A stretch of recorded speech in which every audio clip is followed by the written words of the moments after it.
Hi, myself Dr.Rita singh Rathore. Today I will discuss with you that what is critical reading, its strategies and importance. So, critical reading in academics refers to the process of activity analyzing and evaluating written text in a thoughtful and systematic manner.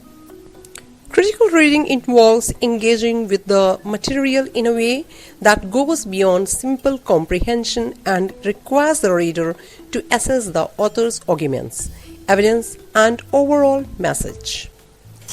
Now the point is what is the main goal of the critical reading? So it is to develop a deeper understanding of the subject matter and to form informed opinions about the content. Now, it's a time to know about the definition of the critical reading, what actually it is.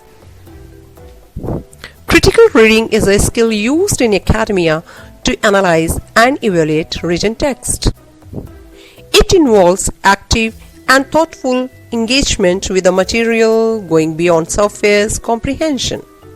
Now, it's a time to know about the objectives of the critical reading. Gain a deeper understanding of the subject matter.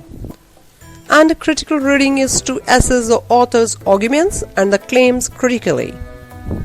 This is to evaluate the evidence and support provided by the author, to identify and biases or assumptions presented in the text. Now, it's a time to know about the strategies for critical reading, that what are the main steps to go through the critical reading. Here, point number 1. Annotating the text, that means highlighting the key points during the time of the reading, underlining and writing marginal notes to record reactions and questions. Point number 2, summarizing, restating the main points in your own words to reinforce understanding. Point number 3, questioning, that means asking critical questions about the author's intentions, evidences, and logical reasoning. Point number 4, comparing with other sources, assessing the text validity and reliability by comparing it with other reputable sources. Key elements to analyze.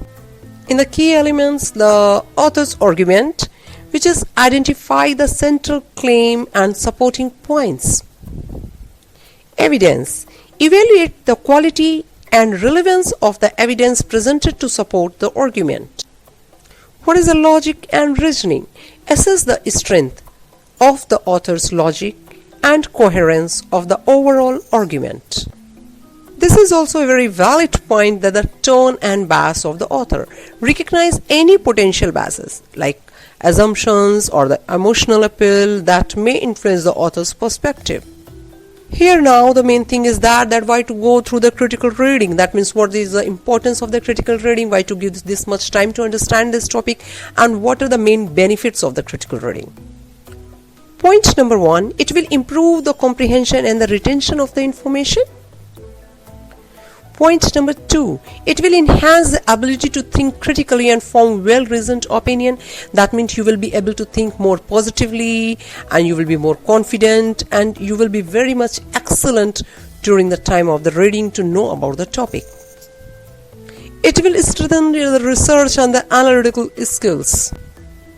Critical reading will increase the capacity to evaluate the credibility of sources and information. So overall, the critical reading is very important because during the time of the reading critically, you may observe who the author is, what the topic is, why it is important to read this topic, what is the benefit of this topic. The topic, in this topic, whatever it is written, it is authenticated or not, how valid the topic is, and you may search the resources of the studies, you may compare it with the other research and the other main topics. So this way you may enhance some features in your personality, you may groom yourself, you may be more intellectual, you may be more confident, you may be more positive. So overall the critical reading is very important.